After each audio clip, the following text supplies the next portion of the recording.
You must agree that China is in the news a lot these days for whatever reason, whether it's South China Sea, whether it's with the US, or whether it's with trade with Australia.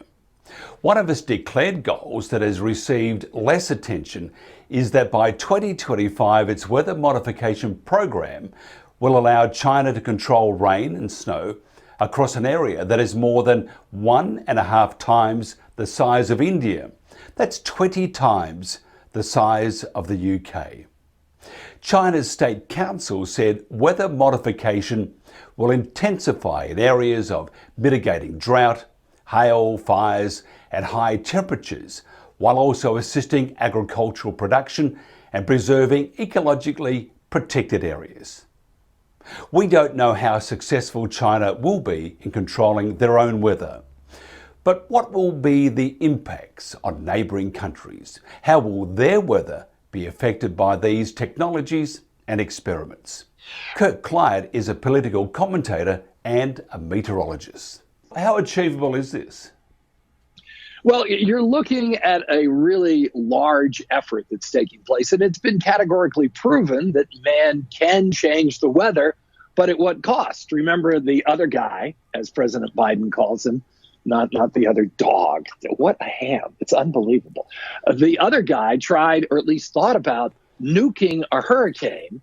That wouldn't exactly work. That's like trying to go after a fly with a rifle or shotgun. So we can have climate modification. I want to point out, I am not a climatologist, but I did spend about 25 years on TV talking about the weather, so picked up a little bit through osmosis. And I'm wearing a sweatshirt today because we're doing a little science, and my daughter has just picked up a position at Temple University starting this fall in September as an attending physician and an associate professor. So giving a shout out to the folks on North Broad Street in Philadelphia. But I thought we'd look at it this way. Right now, China has pumped some money into this, and their neighbors need to be concerned because it's not a zero-sum game. You've got a situation where if you modify the weather in China, the neighbors, Vietnam, Thailand, Burma, all kinds of places can have fallout from it. You mentioned India. Of course, India, also another neighbor of China. But look at it this way. What we're dealing with here is we've got China. They've got a spoon. Let's say you've got a big pool, big swimming pool, kind of like our pool back there in the driveway. You got a big pool, and you got some crazy little kid in there, got a spoon, and they're pouring food coloring dye into the pool. And what is going on with this? Sure, it'll have an impact on a corner of the pool, and that impact will spread. But we have climate change, which is like somebody on the other side pouring it with not milk, maybe sludge into the environment. And so that is what needs to be looked at. Clearly, this is not something that can be ignored, the Chinese modification. But what we've got going on here is something called the Atlantic. It really affects many continents. The Atlantic Meridional Overturning Circulation. That is the core of what is known as the Gulf Stream. And it starts off Africa. It affects South America, North America, and of course, Europe. And right now, that is something that I think has more preeminence over Chinese climate change because there is this big cold blob southwest of Greenland. And what that is doing is that is inhibiting that cold water in the North Atlantic is inhibiting the Gulf Stream, which goes way back. Ponce de Leon in 1513 first talked about the Gulf Stream. And of course, Benjamin Franklin did scientific experiments on his journeys back and forth between the old and new worlds to categorically prove that it exists. And it is a key. It is a key to, say, places like Sweden and Finland being inhabitable because it just pumps so much heat into that region. And right now with climate change, that is being disrupted. And climate scientists have gone back and they can go through the ice cores and they've found that this has happened in the past and it can be long, long cycles or in relative climatic terms, short cycles. So we're talking about maybe just tens of years, and we could be reaching a tipping point very quickly. What's happening is a lot of scientists hypothesize is the melting of the ice in Greenland is pouring that cold water into the North Atlantic and interrupting that heat transfer of energy that heads towards Europe. So that is one of the things that I think needs to be studied. And of course, we do need to worry about the modification. But you got to remember here, Mike, climate change, huge gallon of sludge milk, sour milk, being poured into our oceans, making a huge impact. What China's doing, kind of a teaspoon. It can have an effect. It can cloud the water. It can cause problems or solve problems. Of course, they tout that it didn't rain for the start of the Beijing Olympics back in 2008. Was that because of their modification, or was that just because of the weather? Well, we don't know for sure. But this is something that would be better, of course, instead of one country doing it unilaterally, to have bipartisan agreements. And of course, back, I think it was in the 70s, they had an agreement not to weaponize the weather, because if you get good at climate change, you've got a battle and you've got people that are coming over to bomb you, probably a good idea to create some storms and thunderstorms. So that technically would be against international treaties. But the peaceful modification of weather, which is what the Chinese are saying that they are doing now, and very likely is true, that is not up for international treaty at this point. So it's something we need to keep an eye on. It's something that's very important, and certainly international observers should be allowed in by the Beijing government. But compared to what's going on in the North Atlantic and the cold blob, I will give credit to the New York Times. They had an outstanding, with graphics to try to help you explain this, New York Times, and maybe you can find that link, Mike, and I'll see if I can send it to you, and you can put it on the bottom of this to give folks an idea of what is going on. And I think that is much more of a threat, because what that will do if we lose the Gulf Stream, places like Northern Africa, which of course not known as the most politically stable point on our planet, that will see reduced rain, increased salinity of water. In the South Atlantic, we're seeing some of the least salty water, least salinity in the northern areas around northern Greenland and up into the Arctic because of all the melt that is taking place. And climate change, you say, well, it's just so cold in Texas. Well, what happened is the Arctic warmed so fast, it has to push that cold air somewhere, and the folks in Texas got it. So climate, a very, very interesting animal to try to predict. I was reading some quotes from climatologists, and one said, the climate is an angry beast. You don't want to be poking it with a stick, and that's kind of what the Chinese are doing. They're poking it with a stick with what they're happening with climate change. But the rest of the world with their modification, the rest of the world with climate change, we're throwing the sludge at it. So I think right now, something to be concerned about. One of my major worries compared to COVID and all the other things that are going on, no. But I'm sure, at least hopeful, that in the Biden administration, there are a couple of Asian specialists at the State Department that are on this and keeping tabs on what the Chinese are doing. Because while it is certainly something that is important and worth watching, whether they're going to be able to achieve their goal and have modification over 60% of the country by 2025, as someone that spent 25 years dealing with the weather, admittedly, mainly as a TV meteorologist, I'm very skeptical of their ability to do that with any great deal of reliability. It's a lot of energy and effort for what it sometimes is a minimal amount of change. Yeah, cloud seeding has been around for a long time, even in Australia, because we're such a large continent and a hell of a number of droughts and very arid, but you need cloud. So if you haven't got any clouds, it's like, well, blue skies, all the seeding would do is probably hit you on the head. You need condensation nuclei is the appropriate term for it. So without condensation nuclei, what are you going to do? And of course, one thing that we are seeing is increased rainfall. I just saw the folks in Western Australia. They've just finished one of their wettest summers in quite a while because here again, more temperature, warmer atmosphere, it can support more moisture. So increased rainfall globally is one of the results of a warming environment. Yes, we're heading up to tomorrow. In fact, I'm going to journey back to the up to the north of Queensland, which is one of the areas that you've been. I'm not too sure if they've taken down those least wanted posters of you, but yeah, we were there at Christmas and we hit a cyclone, and we thought, wow, this is interesting. Well, this trip tomorrow, we're doing the train because we really can't get out of Australia, so we thought, let's see part of Queensland, and we're going straight back into another cyclone. I mean, it's just cyclonic to say the least.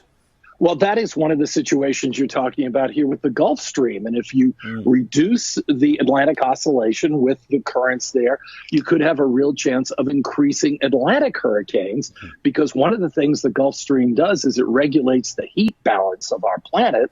It takes where there's way too much heat between the equator and the Tropic of Cancer and moves that heat to the north. So if you reduce how much heat is being moved, then you have all that heat sitting around. And what is heat? It is fuel for hurricanes. Now, I don't know the full dynamics of the circulation patterns around northern Queensland, but I would think something similar could be taking place, because the reduction of the Gulf Stream in the North Atlantic, that is going to have climatic consequences worldwide. What the Chinese are doing, maybe for their neighbors, and certainly some localized impacts, but compared to the other, it is almost literally a spoonful in the swimming pool.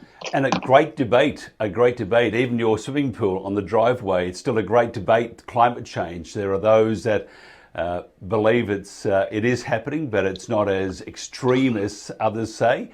And yet others say it is more extreme than you could ever believe. So it's this debate that will continue to go on and on. Well, we may live to see it, because a tipping point and through climatic science shows that you can't say it's happening. The dog's going to say it's happening. You got to pay attention to this, because we've got a tipping point, and it could be just a matter of decades before it's hard to put the genie back in the box. Just ask those people in Texas that are still without drinkable water about climate change, and how many pipes of their ceilings burst. Oh my God, it's raining in the kitchen again. You must have been impressed with the renewables. They really worked well. No, not. Well, what happened was they weren't weatherized there. The renewables worked fine. In fact, they worked better than the fossil fuels. The thing is, they said, oh, it ain't ever going to get this cold down here in Texas. We don't need to do that. No way. It's never going to get that cold. You know, one thing you learn living in Las Vegas is try not to say the word never, because as soon as you say the word never, that happens. Like my partner Mark used to always say, have a bad time at the casino. And he'd say, don't worry, they never closed. What did they do for 79 days? They closed. So never is not a good word to use. I'd never try to say never. Kirk Clyatt, a political commentator, the weather meteorologist, knows all about all, and with the dogs. Thank you very much. Go Temple Owls. Temple Owls. Dr. Kirk Clyatt. Look for her if you're in Philadelphia. Joe Biden's $1.9 trillion American Rescue Plan has just been signed into law. The measure is the sixth major COVID-19 relief bill Congress has authorized in a year, and a sum of emergency spending totaling around $5 trillion US. We look more closely at what is contained in this bill and how it will affect business and the economy. We're joined by Blake Christian, a partner with Holthouse, Carlin and Van Trite. Blake, great to see you once again. Always great to see you, Mike. President Biden's American Rescue Plan is law. Can you give us maybe an update on it, including the outcome of the minimum wage? Well, I've got good news and bad news. We'll start with the good news. Okay. Is the minimum wage did not get built in. The Senate did away with that, but it'll probably come back. The bad news is it's $1.9 trillion. So, you know, with 6 different rescue packages, we're at about $6 trillion of spending. Now, I'm all for some of it, but this one is full of pork. And there's a few good things in it, but there's just, you know, hundreds of billions of dollars of pork. Speaking of pork, I did see when this was announced, a couple of pigs fly by, so maybe that's the pork bit. Look, the OECD projects the US economy will grow by around about 6.5% this year. This would be the highest rate of growth for some time, wouldn't it? Yeah, you know, but with statistics, when you're coming off a low year, it's easier to pop your growth rate. We're hopeful that it will be that high, and I don't see any reason why it shouldn't. We've been shuttered, We're starting to open up the economy, and there's a lot of pent-up demand. So I think we will have a very strong year. This is the sixth major COVID-19 relief bill Congress has authorised in a year, and a sum of emergency spending up to around about $5 trillion. That's US dollars, which is real money. Do you think this will limit the administration's ability to properly address tax reform? Well, I think it handcuffs them on a lot of levels, and it's not going to bode well for the value of the dollar or inflation down the road. But I think they've painted themselves into a corner with this. And as I said earlier, it's there's definitely some good relief for certain businesses and individuals that was needed, but they just tacked on so many different things, and I can go through those with you if you like. Yep, if you wouldn't mind. I have to go to notes because this is hundreds of pages of a bill, but $300 million for migrant and refugee assistance. Right. $20 billion to the United States Postal Service, and I cannot tell you. I mean, I defend the Postal Service because you can get a stamp from putting a 55-cent stamp on and go from coast to coast. It's a good deal, but half of my mail doesn't arrive now. And after saying that, none of my mail may arrive. $300,000 for the Endowment of the Arts. I mean, we can't really be going to those kind of events right now anyway. So $30 billion for the Department of Education. Which no one goes to school. No one goes to school. So yeah, and most of that's not going to go to teachers. It's going to be admin. Excellent. Again, $500 million to museums and libraries. People aren't going there right now. This is a great one. $720 million to Social Security Administration, but only $200,000 is really going to go to the beneficiaries. Most of it's for admin costs. $25 million for cleaning supplies for the Capitol building. This is another one you'll love. $25 million for additional salaries for the House of Representatives. $315 million for the State Department diplomatic programs, which really don't do a whole lot. $95 million for the Agency of International Development. $300 million for international disaster assistance. Emphasis on international stuff there. I think charity begins at home right now. $9 million for miscellaneous Senate expenses. The House got a lot more than the Senate, which is interesting. $1 billion for the airlines recycle and save program. Don't you think the airlines should be paying for that? Mm-hmm. 2.5 million. This one's actually, I'm offended because it's so low. 2.5 million for public and Indian housing. That's not going to go anywhere. That's nothing. That's just insulting that's all they would give that group. So anyway, I'll get off my soapbox. But a lot of pork barreling there. The actual I see the issue being not just the pork barreling, not just the excessive spending. It has to be paid back. And you mentioned last week about inflation. How will the US come out of this? I mean, if you've got high inflation, high cost of living, and this social do-good program from the Biden administration. Go forward, say maybe 2 years. Where do you think you'll be? Well, I would just refer you back to the Carter years, where we had, stagflation, high inflation. I bought my first home in as a townhouse, and I paid $75,000, so the mortgage wasn't too bad. But that mortgage, I took it out at 12.5%, which was a good rate at that point. It climbed to 19.5. You had overnight deposits, interest rates on overnight deposits of over 20%. It was brutal, and we had very high, because we had the OPEC situation on fuel.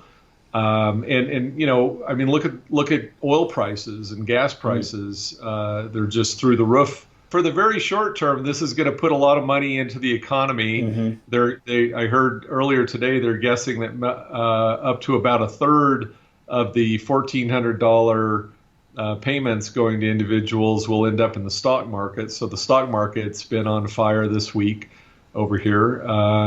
So there'll be some short-term benefits, I think, but long-term, I'm not so optimistic. By the way, if somebody wants to find out more about tax, how will they do that? HCVT.com or just Google Blake Christian CPA. Media hound, Blake Christian, thank you very much. Always good. And that's it for Asia Pacific Today. Thanks so much for joining us. I'm Mike Ryan.